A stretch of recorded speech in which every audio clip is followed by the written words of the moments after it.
সেই মামলায় অনুপ মাঝির অস্বস্তি। অনুপ মাঝির আগাম জামিনের আবেদন খারিজ হয়ে গেল।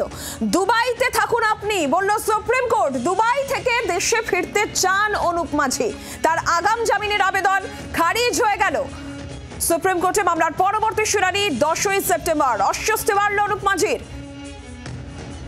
খারিজ হয়ে গেল তার আগাম জামিনের আবেদন। বিস্তারিত জানাবেন রাজীব চক্রবর্তী, রয়েছেন টেলিফোন লাইনে প্রতিনিধি রাজীব। দেখো, কয়লা পাচার মামলায় অনুপ মাঝির আগাম জামিনের আবেদন খারিজ করে দিল সুপ্রিম কোর্ট এবং সেক্ষেত্রে তাকে আবারও 10 সেপ্টেম্বর শুনানির জন্য দিন ধার্য করা হলো।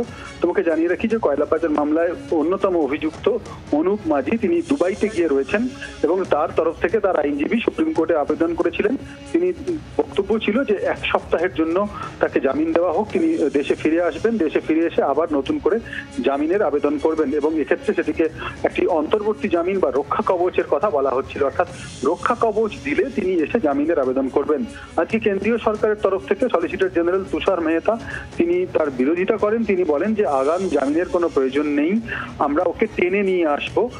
কেউ রাষ্ট্রকে শর্ত দিয়ে বলতে পারে না যে রক্ষা কবচ পেলে দেশে ফিরবো। সেখানে বিচারপতিরা জানান যে চার্জশিট হয়েছে কি, কেন্দ্রীয় সরকারের তরফ থেকে বলা হয় যে চার্জশিট জমা পড়েছে, ট্রায়াল চলছে। 2020 সাল থেকে পলাতক এবং ভানুয়াতুর সেখানে গিয়ে তিনি নাগরিকত্বও নিয়েছেন।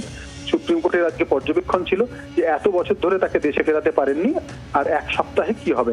তাকে উল্টো দিকে অনুপ মাঝিকেও বলা হয়েছে যে তিনি দুবাইতেই থাকুন এবং এই মামলার পরবর্তী শুনানি অর্থাৎ জামিনের আবেদনের পরবর্তী শুনানি 10 সেপ্টেম্বর হবে। বাংলার আওয়াজ, বাঙালির আবেগ, জি 24 ঘন্টা।